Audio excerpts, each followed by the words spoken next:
start, and are there industry prices and charges that you should be charging?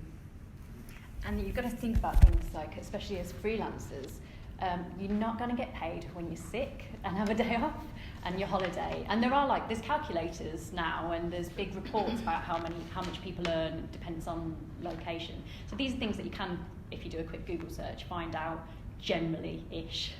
But it really depends. So because I generally charge smaller startups who are doing something nice in the world a lot less than I would charge big companies that I work for who aren't doing something so good in the world.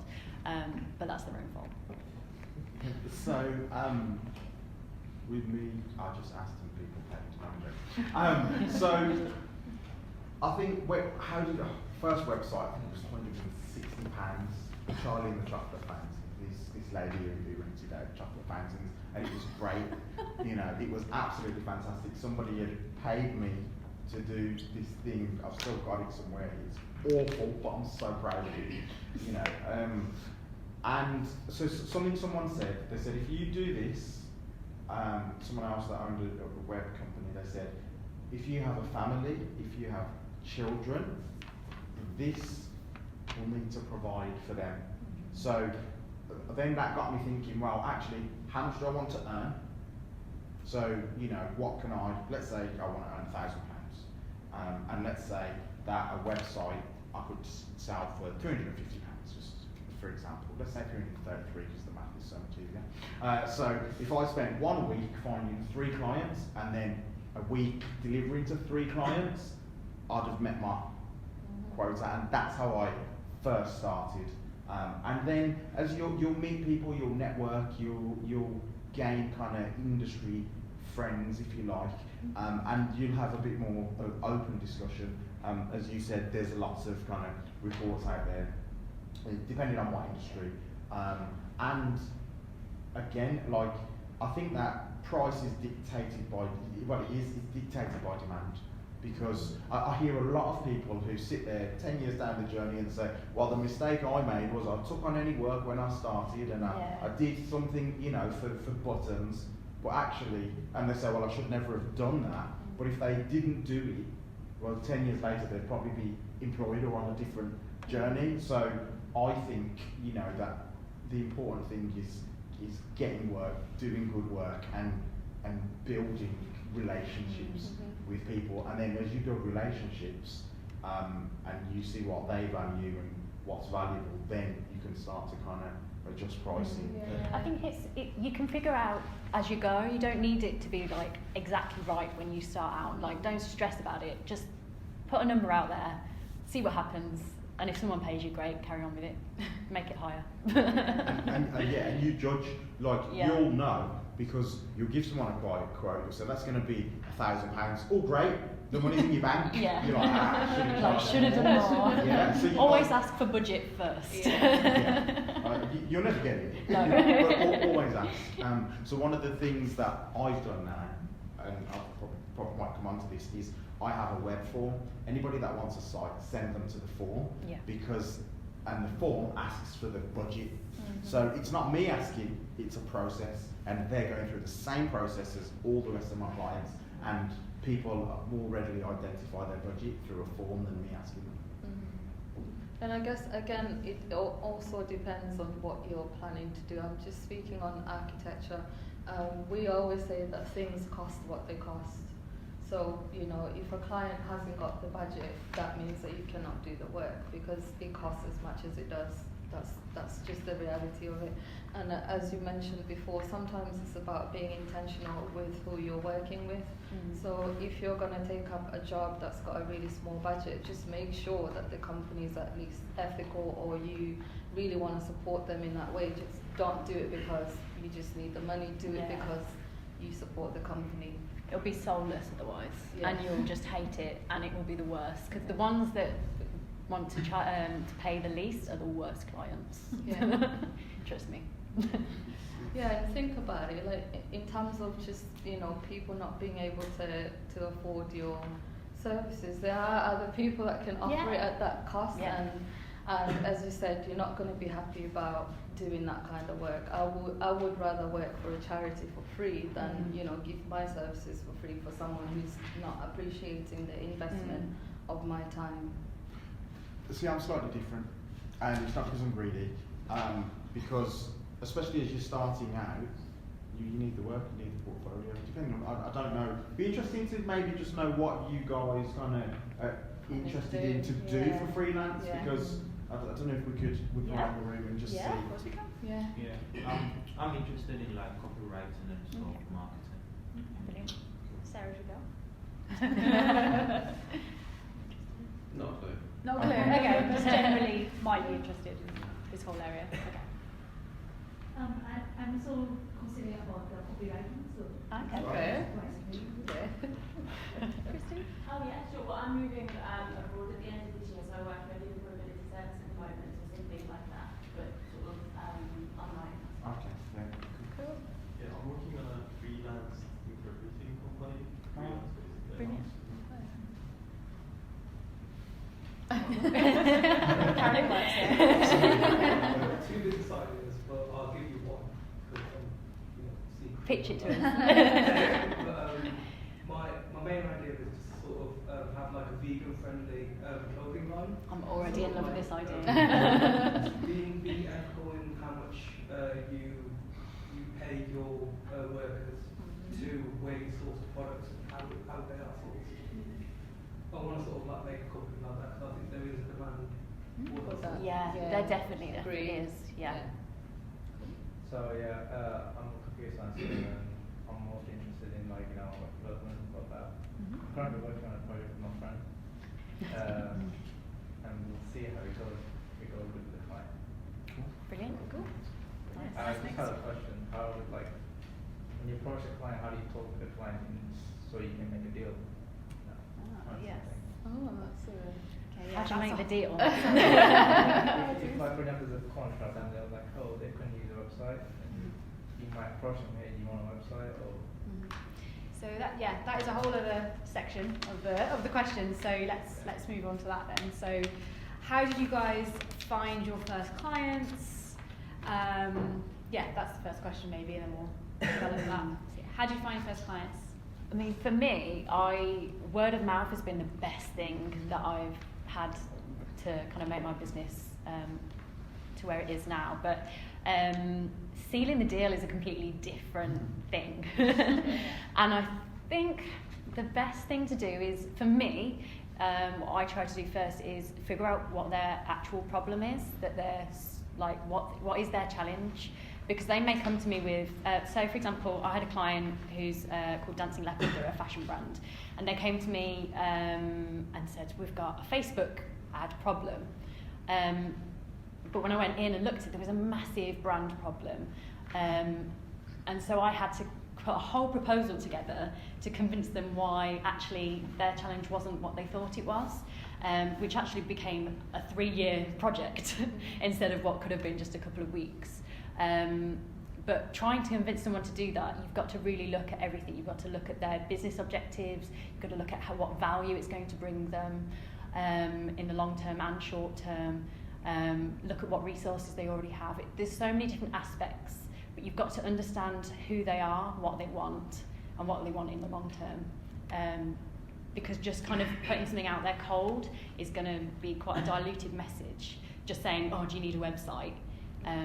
But if you know that they're struggling to do their payment processes, then you might be able to go, oh, I can build you a website that overcomes that problem, and in the long run you'll get 10 times the amount of transactions you would if you don't fix this problem. So yeah, I'd probably go from that perspective. So if I can ask, what type of project are you working on at the moment? We're doing a website for one of the mosques. Yes. And then we are going to probably work with that. But there's also other shops that I know, and also I obviously work in a shop as well, so probably make one for that and see how we go. So just thinking about this mosque, why do they want a website? No, I looked at the website. It looks really bland. Mm-hmm. It has nothing on there, and I'm like, I could do that way more better. Sure. and we've almost done it, and we're trying to, show a prototype first, Yes. see how it looks. Okay, this is how it looks. Do you like it? What do you think about it? Yeah. And see if anything happens. If not, we can do other projects. It's a learning process. For us. Yeah. So I think as you said, trying to identify why the client may have this requirement, because at the end of the day, if I come to you and say, do you want to buy a new coat? You say, no, I'm quite warm actually, I quite like my coat. No, well, whereas if you're outside and you're in the cold and it's snowing, it's a different proposition. So if you can align what you're offering with what is going to be beneficial to a client, if you're going out to get the client, so if you're going to find them, then that's what you need to do. You need to be solving some issue or some problem or making their life easier. If they're coming to you, then it's a different proposition, and you're in a different position in that kind of bargaining journey, negotiating journey. And I would say don't underestimate word of mouth. That's the thing that's kept me going, and Sarah mentioned, as I'm sure you've been in the same position. Word of mouth, networking to get clients. And sometimes it's not about the hard sale, it's about sharing your skills and experience, and then they would contact you. As you said, it is hard to go to someone and say, buy this coat, when you've already got a coat. Yeah. So it's just, what are you bringing, what value is it that you're offering them? And the more you exist in the spaces where you find clients, such as networking events, as boring as they're really beneficial, because you just never know what's going to come out of it. Yeah. So don't underestimate who you're talking to at all times. It could be in a lift, it could be in an event like this today, it could be anywhere that you could meet your clients. The other thing I would say is, when you're trying to get money off somebody, they need to trust you. And so you've got to think about how you can get them to trust you. And a big part of that are testimonials, word of mouth, previous work that you've done. So for example, when I'm about to work with someone, I send a bit of a portfolio of previous projects I've done. They've got video testimonials from clients in there, loads of stuff going, we can part with our 12 grand because we trust this person to deliver.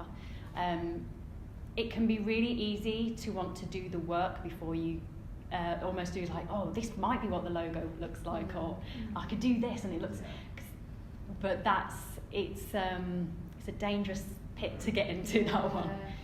You want to just show them you've done work well, people who say you've done the work well, and then kind of work from there, I'd say. And I guess it's a balance as well, because it is about the client at the end of the day. And freelancing is about people. That's what the bottom line is. You are selling yourself. So it's about you, and it's about the client getting what they want. So in order for them to part with their money, they have to trust that you're going to deliver exactly what they want. And just finding that balance of you being able to advise them on what might be better for them, and and pushing them to get there. That's what I would say. Just try to find that balance. And have you had much success with kind of going out cold to potential clients and kind of approaching them, and what would be some of the tactics you might use if you were just maybe not cold calling, but cold emailing, cold LinkedIn messaging, whatever it might be? I've had a bit of experience with that. When I ran a pop-up shop for 6 months, and one of the first things I did before that was contact about 100 freelance artists, independent designers that I knew that are local. And from that I got 15 replies from sending out 100 emails saying, this is my proposal, do you want to have a concession in my shop? So that was the experience. The experience will be, you're not going to get a yes from everyone. You're going to get more no's than yeses, but sometimes you've got to put yourself in that position, especially with something like a shop where you actually need to speak to people that you've never spoken to before. You have to establish that, whether it's over email, phone call, and just do it. Yeah, so I think my recommendation for any kind of cold not calling or emailing or whatever it is to tailor what you're saying, because if you send the same email out to everyone, it's not going to, like, you're not going to make any kind of connection, and you need to really look at what that company is, who that person is, before you start reaching out to them. Have some knowledge, and then figure out, okay, well, again, solve a challenge for them when you're kind of contacting them. What can you do for them that they aren't already doing? But whatever you do, don't just send a blanket email out to everybody, and don't get their names wrong. Yeah, that's it. You have to really, you have to really know what it is that they do, and tailor it so that they can respond to that. And that's what I did with that. But I wouldn't do that for every service. So with the architecture side of things, like designing extensions and stuff, I just wouldn't send out emails. Because again, that's really personal, and it's something that clients should approach you if they want an extension designed.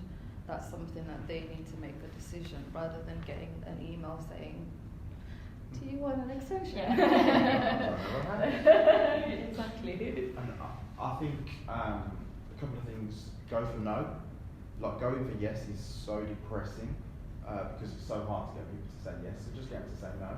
So if you say, right, I'm going to get 100 people to say they're not interested in my service, well, when you hit your quota, you might get a yes. But either way, you've done what you set out to do. Yeah, so you can kind of flip it, you can kind of gamify it. And another thing, I think, for me personally, like, networking hasn't worked for me. Now, I know it works really well for some people. When I say networking, I mean going to a networking event. If somebody goes to a networking event, generally it's because they want your business. Yeah. So unless you're like doing some paid events, executives, etc., you know. So I think it's fine to go to an event, but go with a purpose to get something out of it other than a client. Yeah. And if you happen to get a client, well, happy days. But if you go to an event to try and get clients, I think you'll annoy people, because that's not why they're going to sell to you. You'll have a lot of people say, oh, can we have a coffee, I'm interested in your service, and by the time you end of your coffee, you've signed their contract for their service. Or you've just bought a lot of people coffees. Yeah, or all that. And so I think that LinkedIn is fantastic, because the amount of people you can connect with on LinkedIn in 10 minutes, it's far more. It will take you 10 minutes to get 3 email addresses for people, whereas, you know, LinkedIn, there's a lot of things you can do. And I think having again, the key is, like, once you know what you can offer, and if you're at the beginning of your journey, it's a lot more difficult to identify what you have of value, because you know you can code, but actually, like, when it comes to approaching the shop, well, what is it of value? Because you may think, wow, they could sell online, they could have e-commerce, and to them, so you almost have to put yourself in their shoes. They're thinking, right, e-commerce, that's postage, that's returns, that's additional stock, that's staff, that's investment, it's time. So you almost have to put yourself and in your client's, you know, head, and say, well, how are they going to view it? And again, it's about trying to find some value. So value, I mean, it could be, you know, you could have a company, and it could be simply, we're just going to look for companies who don't have responsive websites that work on mobile. And they're the ones that we're going to contact and say, look, do you know that if on mobile, nobody can use your website properly, and Google will penalise you in rankings for that. That could literally be at the where you offer value, so you've got something of value. And the client often doesn't realise that they've got a problem in the first place, and so you can use your knowledge to kind of point it out in a really nice way, tactful way, because not everybody wants to hear. But there's certainly a way to do it, but it's definitely brilliant. And then I think we're talking about trust. Well, so you could write an article, or you could reference an article and say, look, here's what Google say about it. And so you start to build yourself as an authority who knows more than them in a particular thing, and they can come to you as the expert in that. that was my next question. You guys were covering everything in advance.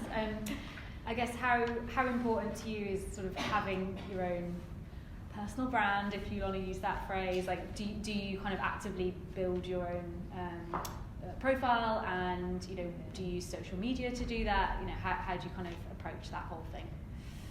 I mean, I'm a brand strategist, so, so it's basically everything to me. For me, for any company, any brand, and that's freelancers, that's a professional, not even a freelancer, going out into the workplace, you've got some kind of personal brand, and that's your stance, your view on the world, and your value. So for me, I position myself as a brand strategist and copywriter who works with ethical brands and retail. So that means that everything that I put out there on social media, on my website, I position myself as an authority in that realm. So my blogs, it's always something to do with that. If you don't have a brand, the thing is, you can never really not have a brand, because brand is all about perception. It's not about what you put out there. It's about, I think, what's his name? Jeff Bezos, the Amazon dude or whatever. He says brand is what people say about you when you're not in the room. And so no matter what you do, you're going to have some kind of brand. People think something of you. So it's your job to kind of manipulate that a little bit and choose how people see you and what value you're going to have for them.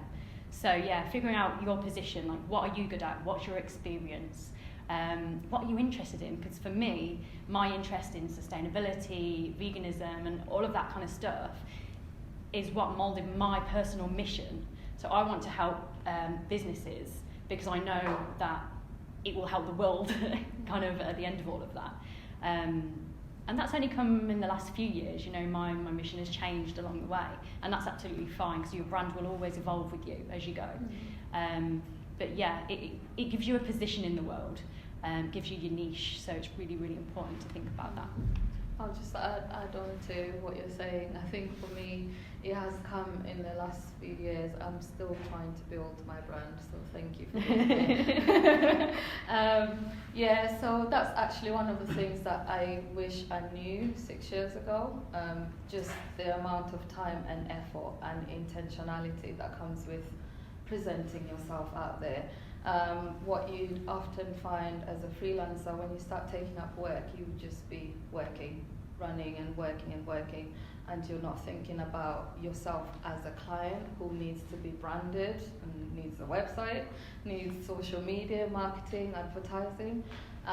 So that's something that I'm working on increasingly now, because I realise that your brand is your voice, and it's how you present yourself, and it's how people perceive you, and it's really important because it allows people to see what your values are. And I think most of my clients align with my values, and as you mentioned before when we were speaking about how do you stand out, because actually in architecture it's very saturated. There are many architects and designers that can design houses and spaces, but how do you stand out? One of the ways to stand out is to brand yourself and put your values out there, and clients resonate with that. It's the emotional connection that they're making with you. So why are they choosing you over the other person? Okay, so for example, you might want to work with someone like me because I'm very in line with your values, but as opposed to someone else who might be like, I don't know, works for casinos and for smokers and that kind of thing. And that's just putting people in a box, sorry about that. But you know what I mean. It's about, you've got to build an emotional connection with your client. Yeah. That's the point. So you need to build some kind of brand there. So I've never done anything specifically to go in the box of I am now building my personal brand, but I definitely have a personality, and I think that I don't even know how to articulate That's this. your brand. Yeah, like this is me. Like I'll have a laugh, I'll have a joke. I'm at work, but I'm not going to kill myself for you. That's. It's kind of. I was going to say I don't have values, but I do have values, but I don't have specific values that. Although don't get me wrong, there's work I turned down because I wouldn't get involved with you know, what they're doing. But for me, personal branders, it's never something that I've been focused on. But I think like my personality, when as soon as like somebody's interacting with me, that just comes across as to what my, you know, who I am, what my and that's so much of what your brand is your personality, your tone that you use. Are you very kind of authoritative and professional and like some wise owl kind of animal type thing? Because I do this exercise with a lot of my clients. It's like compare yourself to an animal and like think of 3 words to describe that animal, or a famous person, like whether it's Beyonce or it's like I don't know who else in the world, Oprah, or literally it could be anyone. But it starts to help you figure out like who, as a business or as a freelancer or a brand, whatever it is, like what are you putting across? It's really worth thinking about. Yeah, and just insisting on that again. It's about you. As much as it's about your skill and your ability to do stuff, it's more about your personality than anything else. People buy into people. Yeah.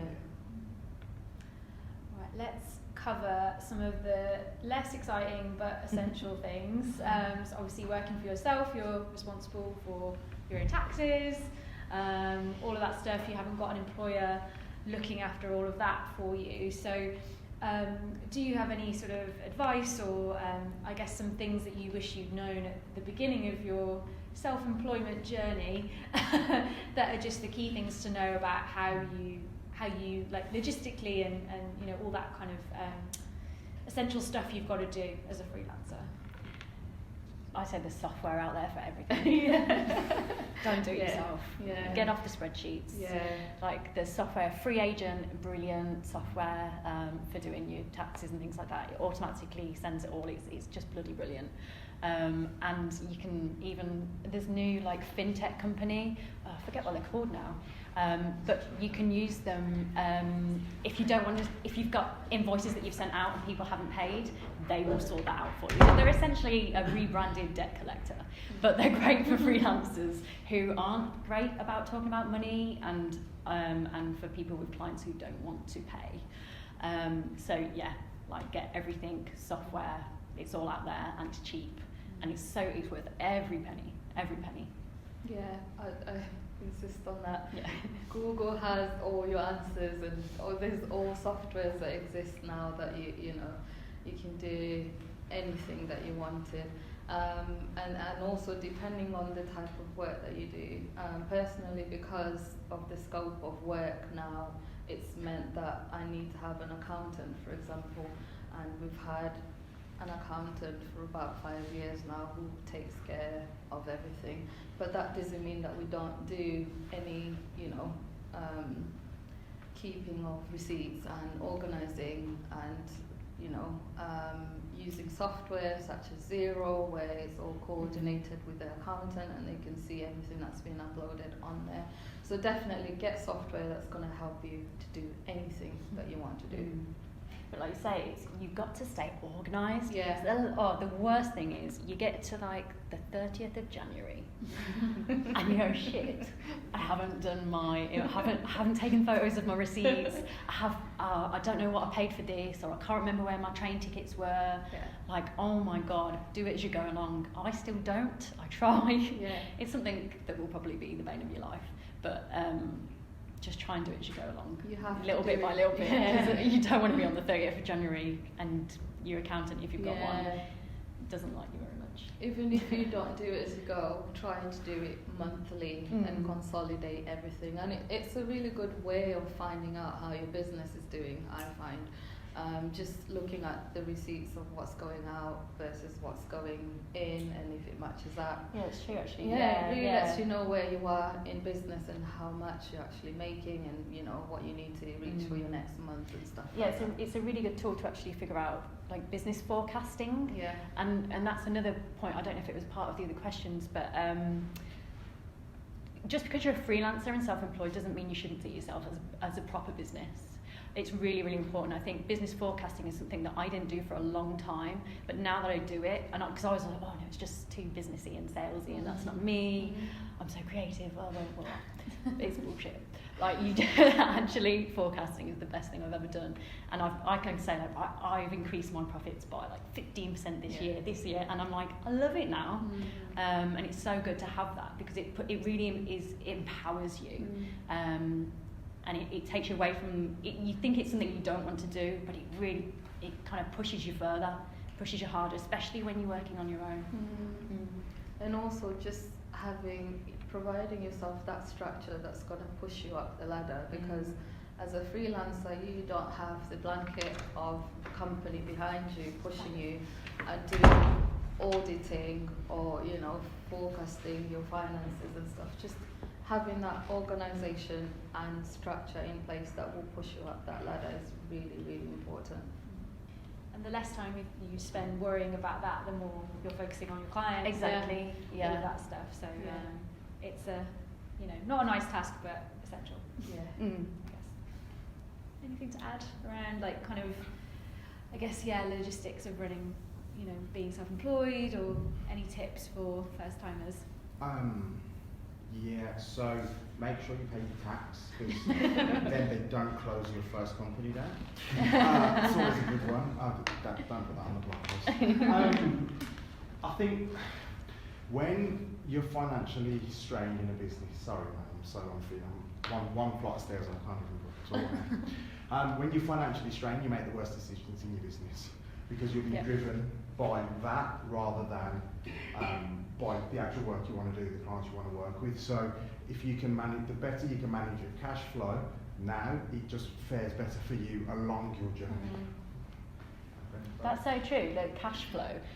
I don't know, I never thought I would talk about cash flow so positively. But like, you can invoice it all you want, but if you aren't getting that money in, it's so important to get that right. And that's just one of those things you'll get used to as a freelancer. And I guess just on cash flow, it depends again on the type of work that you do. Like for me, it's really important to get my my cash flow first before the services, because that allows me to do the work. So if I'm designing stuff and I need materials, for example, for the build, then certain things have to be paid for first rather than after. So it's just being mindful of what you're offering and when do you actually need to get paid. Is it at the start or at the end? Do you need 50% first and then 50 later? Just be mindful of that, because that will really allow you to do the work. Do you guys have any, you know, maybe bad things that have happened around clients not paying, or you know, What time we finish? Or maybe you know, what kind of agreements do you have in place, like just up front with a client? Because I'm sure you've probably had a situation where you've delivered something for a client, maybe you've done it exactly as they said they wanted it, but then they go, well, actually, I wanted something else. How do you deal with all of that? I think with us, when we were running laser cutting, initially we had students that weren't paying us, so they'd come in for services and they weren't really paying, and we'd had companies that we were chasing up for months. So it was a case of detaching ourselves from it. We designed a software where they would actually have to pay before the session. So to book a session meant that you had to pay for it and you couldn't get a refund. So that was the agreement in place. You could get a refund up to, you know, before 48 hours, but after that you couldn't get a refund. That really helped with us not worrying about having to chase after clients and stuff. But I guess you touched up on it, that's the type of agreement. And now, you know, with my architecture clients, I do have an agreement in place to make sure that I'm paid in stages, and that if I'm not paid, then I'm not going to carry on with the work. This is a massive change that I made to the way that I work. So before I used to say, well, you can pay me 40% up front and then 40% at another, you know, and then or split payments like that, just kind of quite arbitrary. Whereas now I'll split a project into more deliverable stages, and then you pay, like, to complete a phase, to start a phase, you make the payment. So for example, I don't know, let's say that somebody needed a logo, a website design, and they need building. Yeah? So, and then let's say they needed a content management system to manage the content. I've split it into 4 payments. So the first payment would be, you will pay, you know, £100 up front, and that will be the cost of the logo. And then once that's done, have a sign-off form, so they say, look, I'm happy to sign this phase off as complete and start the next phase. Great. And then the beginning of phase 2, which is going to be the web design, there's a payment. So, and the more structured you are in your delivery, the less clients will balk against your process. The more it feels like a process, the more, well, not too clinical, but the more it feels like a process, the more comfortable they'll feel, the more it seems like, oh, they've done this before, they know what they're doing, my money is in safe hands, and it protects you, because now I won't, unless I've got if I've got good relationships with clients that I've worked with for years, then, you know, it may vary, but if it's a new client, like, you pay me first before I do the work, and then I'm not stressed. Yeah, we talked about trust in terms of you gaining their trust, but they've got to gain your trust as well, because at the end of the day, they've got to pay you. So you can do quick checks in the companies, see where they're at. If they're in your network, speak to others that might have worked with them. That's always really, really worth doing. But yeah, always get it down in a contract, whatever you do. Absolutely everything. My contract has got bigger and bigger and bigger as I've got along, because at first I was just like, yeah, just sign and I'll do the work, it'll be fine. And now it's like contract with detail on absolutely everything that I do. Like, for example, I do a non-refundable 50% deposit on most of my projects, because you invest quite a lot of time in those initial stages, and if they suddenly go, actually no, we're not going to do it, you've invested so much of time that it's like you can't get that back, and it's so valuable to you as a freelancer. It's really important. You know, you might have done a briefing session with them that could have been a number of hours, research on them, so you've already spent maybe a couple of days working on the client before you've actually even started the actual work. So it's really important, and you don't want them to fob you off, whether at the first stage or at the end, and really agree what those deliverables are. You want clarity and transparency at every aspect of what you're doing. Because as soon as there's any kind of confusion or misinterpretation of what you might deliver, that's when they'll say, oh, I'm not going to pay you, or this doesn't feel like what I wanted. So it has to be transparent the whole way through. So always ask your client, get sign off on everything, like you say, emails signed off at all times. And be honest with the cost up front. I always find that in architecture, because things are really expensive, it's really hard to say, look, it's going to cost you 15 grand, okay. But I find that when you're upfront to give the actual cost of everything, break it down into, so that they know exactly what they're paying for, when they need to pay it, and what the contract is for, really helps for that.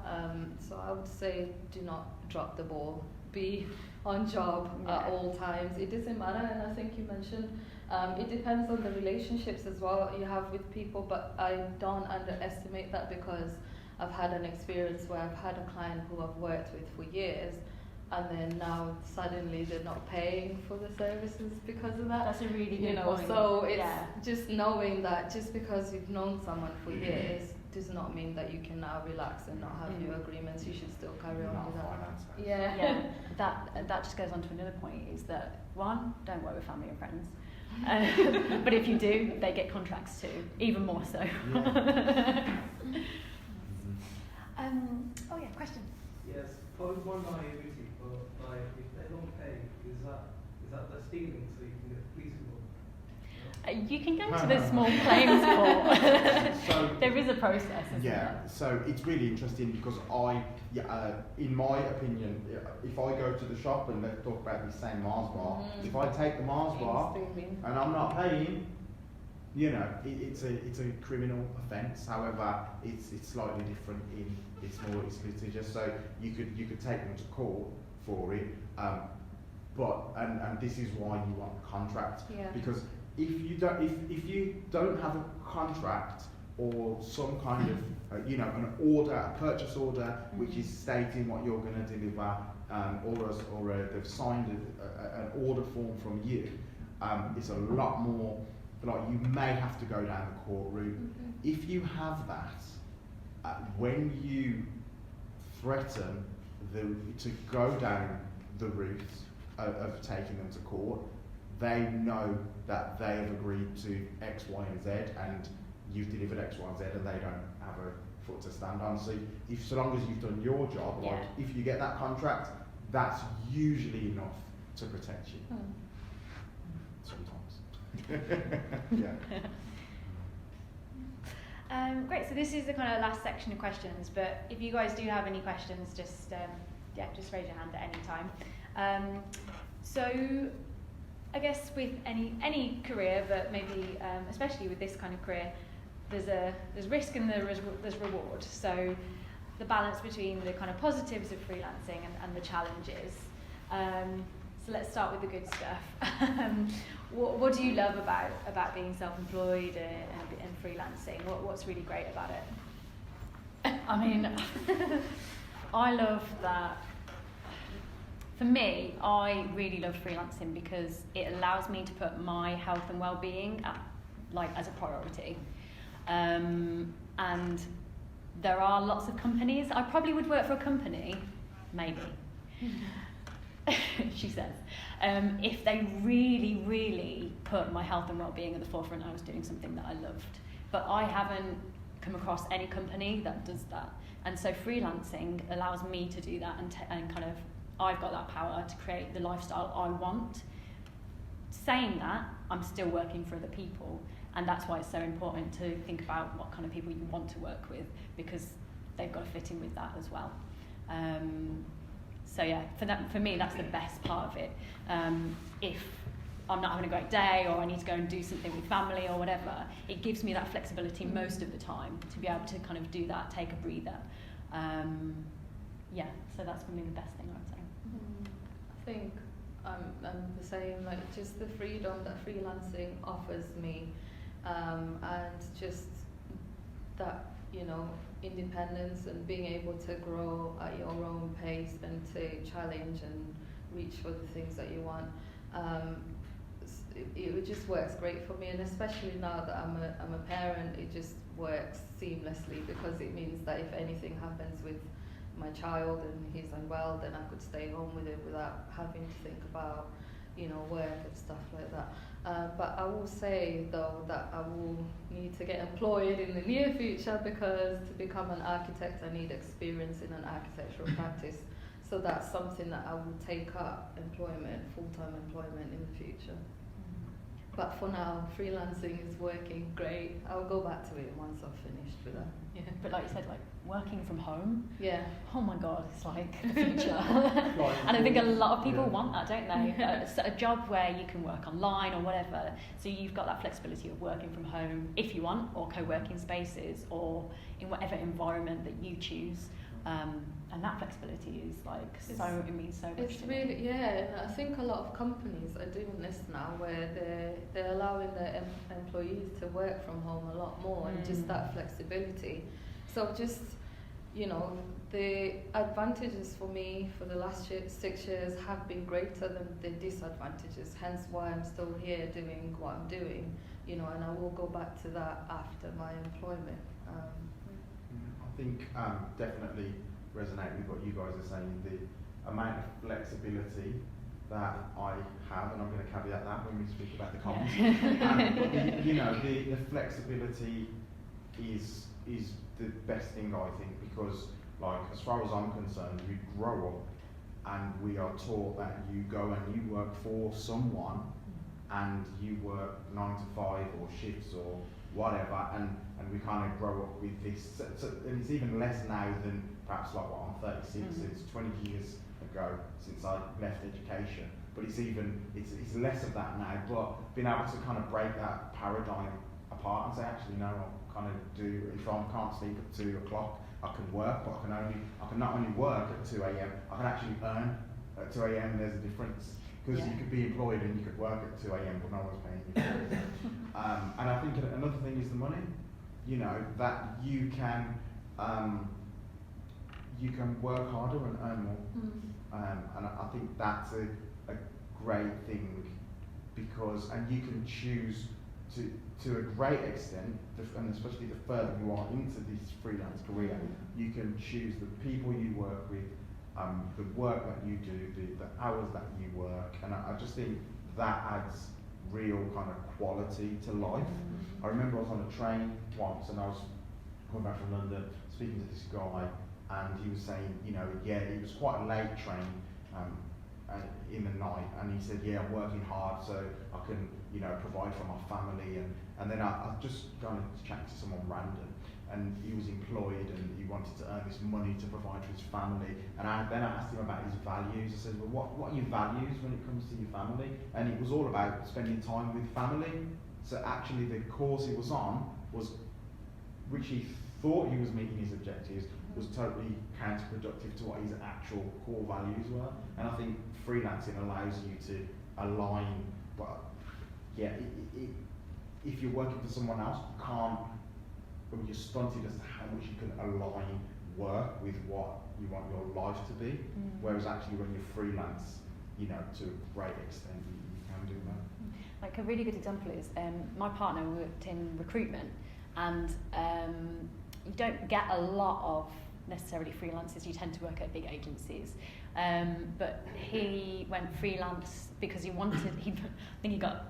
I'm always working wherever I want. I worked in Bali for a while and travelled around, and he kind of wanted a taste of that as well, and we want to be able to travel together and do those kind of things. And he went and did that. And I think there's so many people in unexpected industries now being able to break out of the usual mould, like you say, of that 9 to 5. Like it's changing now. It wasn't like that back in the day. And it's so amazing to see. Like people can choose what type of life they want to lead, and a freelance career or building your own business allows you to do that much faster than the rate at which going into a company can kind of provide that to you. So the downsides on your darkest days. What are some of the downsides of this career, and the things that, you know, I guess people considering it might need to sort of be aware of? I would say just be aware that you're going to be doing everything, and I mean everything. There are days where I've taken calls when I'm on the edge of death in bed with the flu, and I've had to, you know, still carry on because the client expects that the deadlines are going to happen when they're going to happen. So it doesn't matter when you're unwell.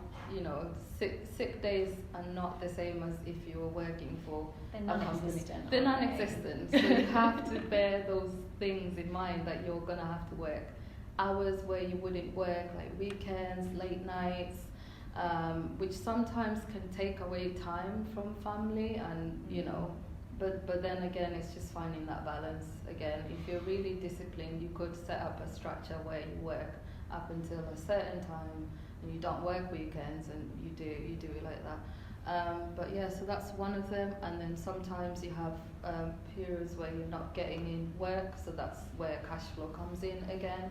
Just being able to predict when that's going to be. And I think for me, how I've worked it is just being diverse in what I'm offering, so that I'm not offering just one thing the whole year, which means that if people don't want that at that time, then they'll want me for something else, which means I can still do what I'm doing. What else? No, for me it's the same. It's stability, which again you have to try and manage yourself. You're not getting someone paying you on the 1st of every month or the last day of every month. It's down to you to make that happen, which can be daunting but equally empowering. And sick days, yeah. Like you're sitting there, you might be working from home, but you've still got to get that job done. You can't just call in sick. Or you can, but then you're going to start to ruin relationships with your clients, and at the end of the day, that you've promised something, and so sick days are a different kettle of fish when you're freelance, I have to say. I think there's this different expectation from clients when you're a freelancer that you're gonna be available 24/7, 365. And so you have to have that, you have to manage yourself and manage your time, manage expectations of what people expect from you and stuff like that. I'd also say put that in your contract as well. Like, say when you're available, make that really clear, because clients will text you on WhatsApp at like midnight and expect you to reply and make the revisions to whatever the thing is. So again, just you really want to think about the lifestyle you want to live. Put those things in your contract. Make sure it's clear. Oh, just sorry. One more thing. I don't know. Are you a sole trader? Are you? Yes, yeah. Yeah. So for me, being a limited company just means that there's a lot of more work to do on that side of things, because the company exists as its own entity. Then there's me that needs to get paid from the company which I'm running and stuff like that. So just bear that in mind, like what you choose to register yourself as is really important. Just look up the different types of things you can register yourself as. Sleepless nights. Yeah, I think. I think one of the downsides, it depends. It can be lonely. You know, like the book in the sense of the book stops with you. So when it hits the fan, it's all yours. The fan and the other. You know, there's no one else that can pick up that slack for you, essentially. You know, because sometimes if you work in a company, and again, and it's the same with the sick day. If you're sick, or I once had a project and it just went wrong. I had personal things going on in my life, and I'd been working with this client for a number of years, and I said to them, I'm struggling to deliver your project. If I was employed, I would be off long-term sick, because of stress of whatever, personal stuff, and then that leads into work stress, which then makes the personal stuff worse, and there is kind of the only get at is to walk away.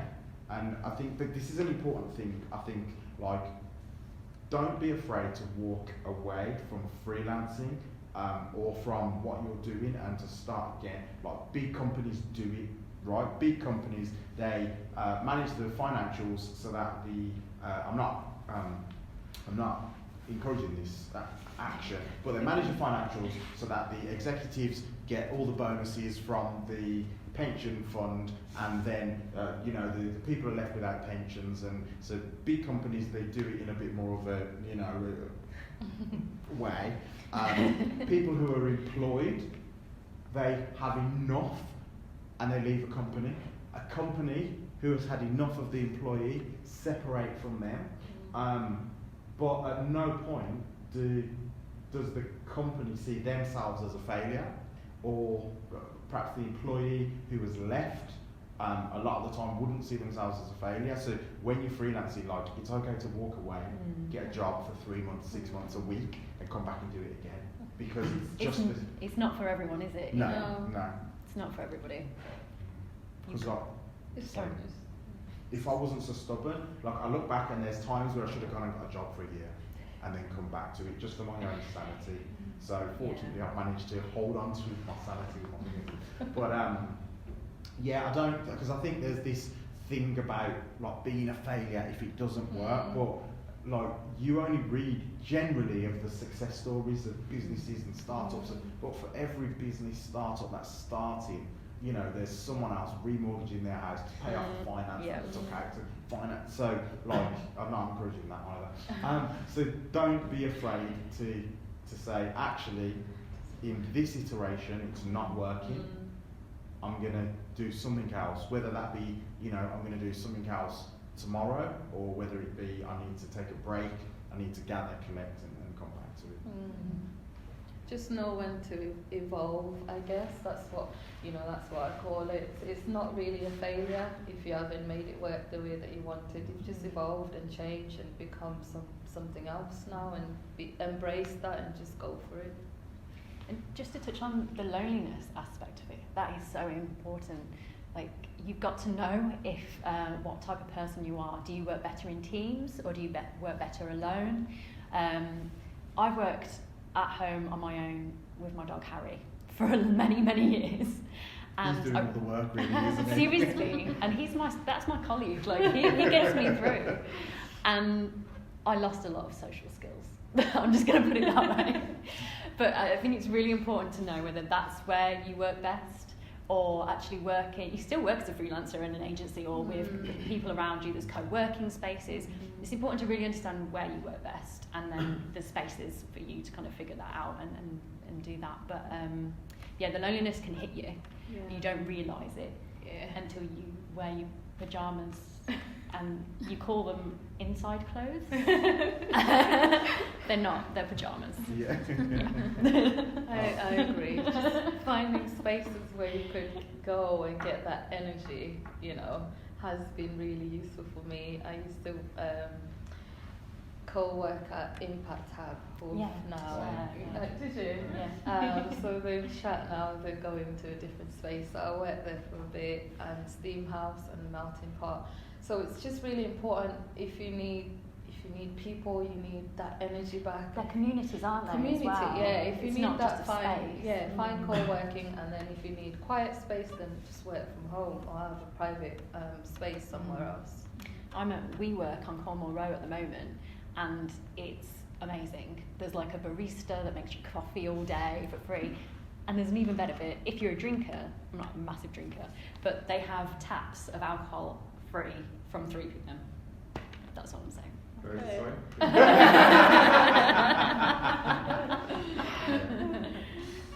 So yeah, find your place. Basically. Yeah. Definitely. Does anyone have any more questions for these three? Yeah, so my one's for Sarah. So, like, for copywriting, marketing, and those sort of space, like nowadays when you type in a quick search, there's a bunch of people coming out claiming to be gurus selling courses. So, like, if you're starting out, for me, I don't know much about it, so I just started.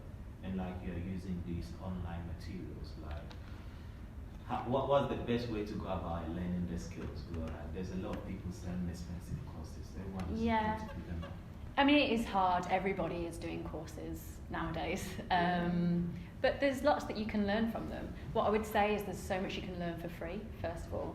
The other thing is, the best thing I've ever done is just go into an agency where I've done that and work from the bottom and learn by watching other people around me, colleagues, teams. That's really helped me. And just keep writing. Write for lots of different people. Figure out what's your best writing style. Just keep improving your skills all the time. Just look at potentially what kind of copywriting do you want to do? I just started. Just started, so you're not sure. Yeah, just figure out what you like and just keep practicing, specifically with writing anyway. There are lots of resources out there, but just write until you can't write anymore. Yeah. I've got like the loneliness thing, pajama days. We've got like indoor clothes. And like when you mentioned like when you have to learn about SEO, why not just be part of a team or make your own team, be an employer, be a startup yourself? Yeah. Because then you can, I don't know, you wouldn't have to spend the time on SEO. You could just get someone who knows SEO. Okay. Right. Because my company is a limited company, there's that expectation that I should employ people. And actually, it's just a lot more hassle for me, to be honest, at the moment, to employ and manage people.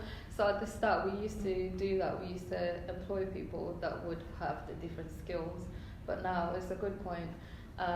What I'm doing now is actually buying people's skills on a contract basis. So rather than employing them, they would work for a period of time, and that's me done. So sometimes it's not about you knowing everything, because you don't know everything. There are people out there that can do it better. It's just having the finances or means to buy people's time and skills so they can do those things that you cannot do. And I think, so we were having this conversation the other day, so I'd be expensive to employ. So for me to hire me to deliver at my level is it's essentially, so within the business, so I will do new business, I'll do customer support, account management, I'll do actual production of websites, I'll do finance. So I do all these things, and I'll do what's necessary. Now to find when you get an employee, it's very different because the expectation of an employee is very, very different. Essentially, it's a contractual work, isn't it? They expect you to give them X amount of funds in exchange for X amount of work. Yeah.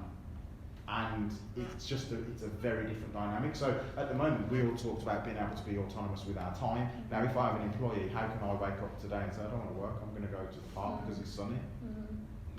So I've done it, I've employed, and actually for me, working on my own, certainly at this part of my journey, it definitely fits with what I want to, or how I want to live my life.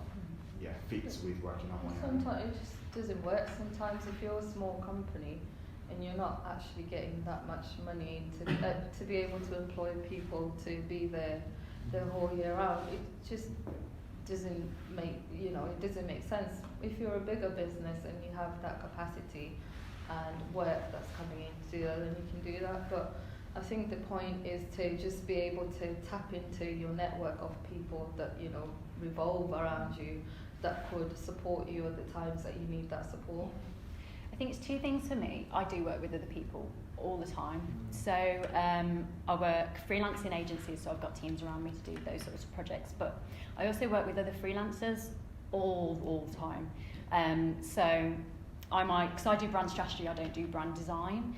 So I often work with designers, developers, other marketeers, social paid kind of marketing professionals on bigger projects.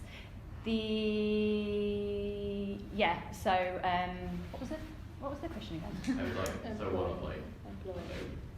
it was mainly like why not work with a team that have different specialised colleges. Yeah, that was it, sorry. The other thing was, I really, really love to learn. And I wish that I had realised that when I was younger and at university and at college, and I would have applied myself. but now I love it, and I love going and finding new resources and kind of evolving what I do and adding something to what I do. It's just something I've really always loved. So I enjoy that aspect of it. So you can freelancing, you can do whatever you want with it. You can be on your own, you can work in teams. It can be what you want it to be. So, yeah. So Yeah. I've heard a lot about the contract side, like getting your clients to sign a contract. So is it something that you do yourself, or you always get your lawyer to do that for you? Google. With contracts, it depends. So when I ran the pop-up shop, of course, I'd had agreements with the concessions, and that's a specific type of contract. So that meant that I had to have someone that can write contracts to do that, because I couldn't do it myself. But with architecture work, luckily, because it's really regulated, there's a thing that's called an appointment, which it's a contract basically. It's out there, it's online, it's accessible to you. You just tailor it to yourself. So it just depends what you're doing. There just millions of there's so many examples templates out online. there. Just a quick Google search. Yeah.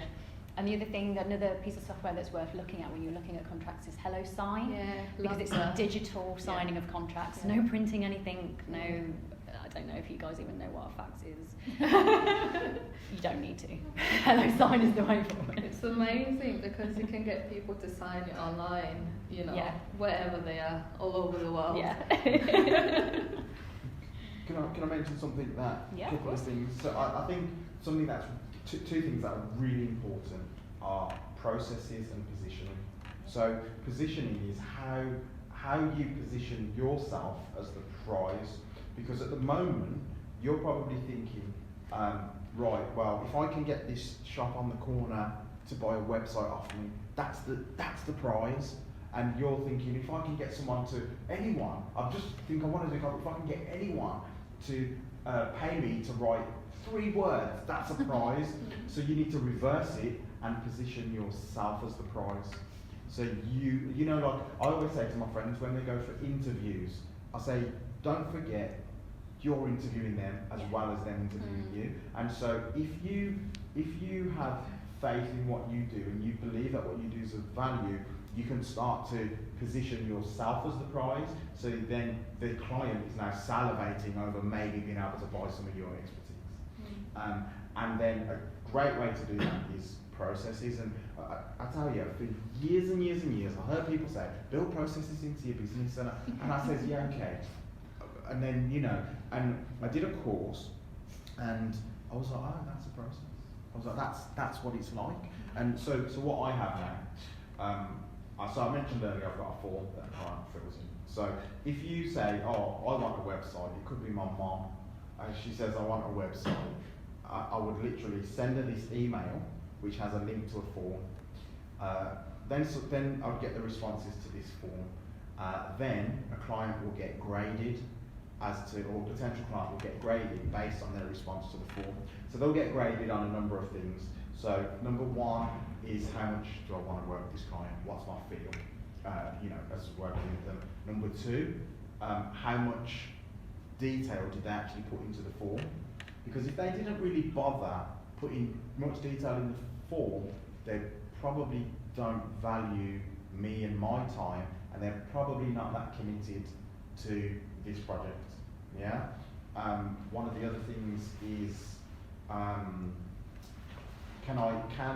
who are the decision makers for the project, and are they going to be involved? Because if they're not going to be involved in my communication with the company, well, if I'm trying to position myself as the prize and show you where the value of dealing with me is and how I would articulate that, you won't be able to effectively communicate that to the people who are going to sign off on this budget. It gets diluted once it starts going through, so always speak to the decision maker. Yeah. You know, it's like with football. You know, if you're into football and you hear how great George Best was, well, yeah, but you've got no idea how great he was. But actually, if you watch the videos, if you interact and see, you know, or in 50 years, people will talk about how great Messi was. But if you weren't around, you'll never buy into that. And so the same way, you need to be talking to the decision makers in the business. So anyway, these processes, and this process goes through to everything, and it just makes it a lot quicker for me to do anything in the business. So I've got email templates saved in like Evernote or whatever. So a client, you know, so then once I've graded them, they're either going to get an email which says, I think that it's great, I'd love to work with you, let's set up a meeting.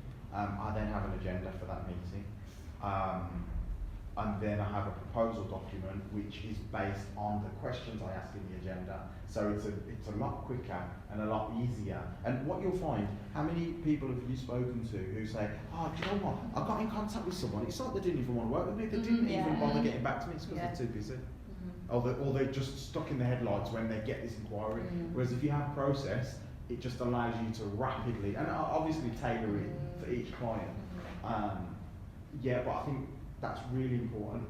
Streamlining everything, isn't it? Yeah. If you're going to do something again, if you're going to do something the second time, write down how you did it the first time.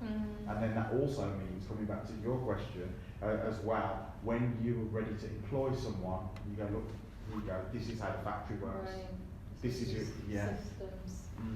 It's so important. Any other questions? Yes. Yeah, so what do you think the hardest part of starting was? What were the main challenges that you actually had with the starting? Like getting the system to find its place in the market? Money. Time. I think you two have a different thing. For me, it was money, obviously, because we chose to run a space that's really different. But just finding money and finding people that were going to invest that money into that idea. So it depends on what you're doing. Some of you will not have any startup costs per se, so you might not need that, initial capital. But that's it. If you're going to be co-working or renting out a space, then those are things that you're going to need to think about. But that was it for me, just the startup costs. Yeah, money, because I didn't really have many startup costs, to be honest. I think you can get in your own way a little bit sometimes. That kind of imposter syndrome that we talked about before.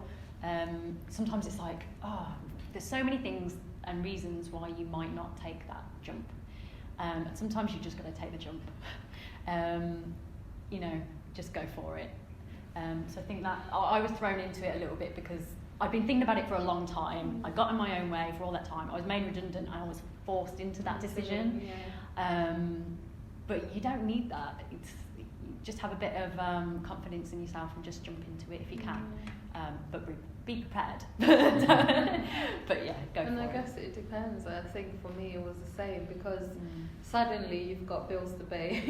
You're not in university anymore. I think for me it was different because for you wasn't because you had parents. But because I never went back to my parents, I chose to stay in Birmingham. It kind of meant that I had bills to pay, and then that was something that I needed to really just get going immediately. I think I forgot the question. Sorry. So I think it's aligned with what you're saying because it's money. So I think the first problem any small business will have, for the majority, is finding clients. So it's the same thing. It's finding that income. I think that one of the best ways to do that is to partner with people who already have the clients who offer a different service. So I don't know. So if you want to do copywriting, that aligns itself with web design. So I would be talking to other students who are here who do web design, because when they do the website, you're not going to stop them getting paid. The client getting the words to them. So actually, there you go, complimentary service. How can you work together? And I think that's a big part. Like, if I look back, my best client came through knowing someone who dealt with similar clients but offered a different service, was able to introduce me to them, and to this day, kind of 7 years later, I'm still working with them. They're my best client, biggest client, do the most work with them, invoice them the most. So I think that's really important to look at partnerships, because there'll be people who will be like a few steps on in their journey. So what they can ask for financially will be more than you can potentially. So they can actually make a good margin on your service, and at the same time you can earn more than you would going to your direct clients. And how would you find those partners? Google. Networking. And if you're brave, networking. Networking. But LinkedIn. Exactly. And when we say networking, it's not just physical. It's online. It's Twitter. It's LinkedIn. It's Instagram. It's Facebook. It's, as I said, corridors, lifts, cafes. It's just whoever you're speaking to. Just have that in mind, that they could actually potentially be your client or your partner, or someone that you can work together with. And you picked up on it in this room. There are people that you can work with. Yeah, I think the biggest thing that we might see at Be Seen, for example, is it's who you know, it's who your friends know, and it's like sometimes people 3 removed from you, but who might be the perfect contact. So it's just literally being a bit daring and kind of saying, do you know anyone who runs this kind of company? I need to speak to them. And you'll be surprised, actually, that whole 6 degrees of separation thing. You can tend to find most people you need to find, if you keep searching hard enough. And just on BC, it was literally the best thing ever. This is not intentional. It is not. When she rolled me, I said, oh, actually, I was part of BC in 2014. But yeah, it was the best thing ever, just to have that, contacts. And I guess you guys actually did a blog post that you put out there for us, and we did get contacts, you know, just that way as well. And we're still friends with the people that we were with at the time, so we still have that connection and stuff. Just being in programs like these, like the B-Scene program was a good one. We did go through other programs as well, which were really beneficial in making contacts and finding the right people. So yeah, as you mentioned, don't be afraid to ask people like, you know, Catherine, who might know someone in, you know, in the area that you're looking for and could connect you. Or start your own. You can start your own kind of, you know. So you might say, well, so I know people that've started their own portals. So they start their own website for student copywriters, and then sell that as a service. And actually, that's their way then of kind of getting work for themselves. And so there's your own networks. Yeah, there's different services. So for example, there's a few services whereby you can trade your service for credits. So you don't get paid cash, but you get credits on their platform, and then the other suppliers on their platform can, so essentially you bank time, and then you can use other suppliers with that time. But at the same time, so you might not be getting paid for it, but you build up your portfolio, and then some of those people, then you, another thing, always ask for referrals. In your process, have a point at your journey when you ask for a referral. Like, when is your client most happy with you? And at that point, that's when you ask them, do you know anyone else, you know, who'd like to feel the way that you do? You possibly don't phrase it like that, but that's what you want to ask them. I get them to do like video testimonials, which you see people doing reviews. Reviews are just a normal thing now. Yeah. But I think building that trust, going back to that trust again, having a video is way more real and trustworthy. Anybody can write reviews. You've got people who professionally write reviews and pretend to be lots of different customers. So yeah, that it brings that word of mouth, that trust. It's definitely something to think about. But when they really love you. Not when you're not getting on. So my question is for Nathan. How do you determine the cost of your product that you're delivering? Because obviously, as a developer, you ask for the budget from the client, how much can you give? But as a startup, you have something that you like. How much is this worth? Okay, so you talking about product. Yeah. So if you've got a product, how do you determine how much it's worth? So, so this is something. Talk a bit about residual income and passive income. So, like, the best part of me building a website for someone is if I can get them on a care plan, because I'll be taking money off them for the rest of their natural lives. It's so true. Don't put that in the market. So if I can get someone on a care plan, which is a monthly fee, then it's better than getting the money up front, as far as I'm concerned. So if I was looking at product, I would look at what are other products that are either in the same market or that are offering the same service to another market. Like, how are they marketing their product? How are they pricing their product? And what is the value to the client? So is this product going to save them time? Is it going to save them money? And look at it like that. Does that answer your question? Yeah, definitely. It's hard when you're starting up though, isn't it? So you like, I want to do the project. Do a competitors audit, as you mentioned. Just look at other people that are doing this, how they're pricing it, how they're putting it out there, because that's what the client's going to look for. You know, I think no client's going to go out there and just go for that single item. They're going to have a comparison of different products. So see where you fit into that. Yeah, it's really hard when you first start out, but try not to undervalue yourself, because it's a little dangerous cycle you can get into where you say, oh, I'll do it this time because it's one of my first projects, I want to get it into my portfolio. But then somebody else, they refer you to somebody else and they say, well, I got it for this much, and then they're going to expect it at that price.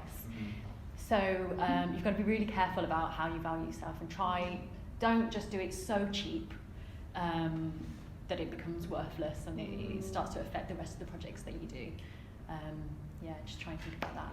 That's Yeah, a one vicious of my- cycle, that is. It really is. I think one of my core values is just honesty and transparency. Yeah. So, like, I would not have a problem saying to a client, look, I'll do this really cheap for you. I don't, like, it should be more, but because I need the work, like if I was in your position, because I need the work and I need the portfolio, like I need to be able to demonstrate I can do this. And so that is the only reason. But if anyone asks you the value of the project, you need to tell them that it was this because I'm discounting it for you. Don't just say it's 650 quid when it should be £2,000. Exactly. Like tell them it's £2,000. In fact, the very fact that I'm doing this for you, you need to work to find me those referrals. Yeah. In fact, if you don't find me one within 12 months, you need to pay me the other 40 and 50 or whatever. That's true. You know. Yeah. So there are. You've got to get across your value. Yeah. Exactly. No matter what. And a thing is to when a client asks for something for less, there's a reason why. Like, and number one, it's because they don't have enough budget. So they're going to tell you, oh, we don't know the budget, and then you're going to say it's 7 million, and they're going to say, oh, I've only got 6.9. Well, why didn't you tell me in the first place? Or they're not valuing what you can deliver. Yeah. So and you can again ask very poignant questions like, is it that you don't see the value, or is it that you can't afford it? And that is a very searching question, because for a business to say to you, well, I can't afford it, sometimes it can be a bit embarrassing. And you can win the business just by, and never be afraid to ask for the business either. And don't be afraid to walk away as well. It's the same thing. Just find value. If you are going to do it for a discount, just know how much you're worth and what they're actually saying to other people when they're referring you. I had a client recently who I was working with, but actually they couldn't afford me. But because I really liked the client and I would like to continue working with them in the future, I offered them a discount, which actually I worked out as a sponsorship. So instead of me just taking it off their bill, I said something like, all right, I will take off £150, but consider that my sponsorship towards the event that you're hosting. What does that mean? It means that now you have to put me in your posters. That's a great idea. You have to announce me as a sponsor because you couldn't afford that offset, but I've offered it in a different way where actually it's beneficial for me, for you to put me in your business and say, right, this company sponsored me this amount of money. And I think when it comes to delivering a project, like when a client asks for less money, like you can literally just say to them, yeah, that's fine. Which bit would you like to take out? Yeah. Again, you have to position yourself as the expert who knows the authority, who knows what you're doing. Because if you just say sometimes like, we'll do it, oh, can I have it for less? And you're just like, yeah. Or you just, and oftentimes you'll get a feel for the client, you'll quote more because like I've got a client in Ireland, I know that he loves asking for it, he loves a discount. In fact, if I said to him, I'm going to quote you more just so you can get a discount, he'd be like, that's a great idea, I love a discount. But I just quote him more because I know he's going to ask for a discount, and then I give him when he's happy. And I think there's another thing as well. Like, you get three types of clients. You get those who are spending their company money and want to spend it well. So you could quote, like, you think, well, why don't companies go with the cheaper quote? Like, it doesn't make sense. If you think they can do the same for cheaper, well, actually, if you screw it up, it's their job. It's their children not eating. Yeah. So like this is like the emotional journey that they're on when engaging with you. It's not just about getting a website done. It's about feeding their children, and this is someone employed. You get people who are employed and they will act as if it's their own money and it isn't, and they'll be like ex-client in Ireland, and then you'll get clients where it is their own money. The theocracies, this is my children's inheritance kind of thing. And if you can start to understand what motivates your clients, what emotionally where they're at, then you can have the conversations. And in fact, if you really get to know them, you can screw up and still have a great relationship because it's the relationship is more than the work. Over time, it can grow to that. Okay, well, it's 7 o'clock now, which is the end of the event. But I just want to say thank you to 3 panellists who have been brilliant. That was a real masterclass in freelancing. We have recorded the whole thing, so we're going to kind of write it up and share it with you guys and all the people who didn't come and other students, because I think there's some really, really valuable things in there. So yeah, let's say thank you. Brilliant. So hopefully some of you are a bit inspired, a bit more equipped to go into this. I don't know if you guys will be around for a few more minutes, maybe if you've got kind of individual questions. And like I said at the beginning, please do get in touch if you want to talk to our team about anything as well. That's it. So yeah, thank you for coming. Thank you. Thank you for inviting us. I go off on tangents all the time.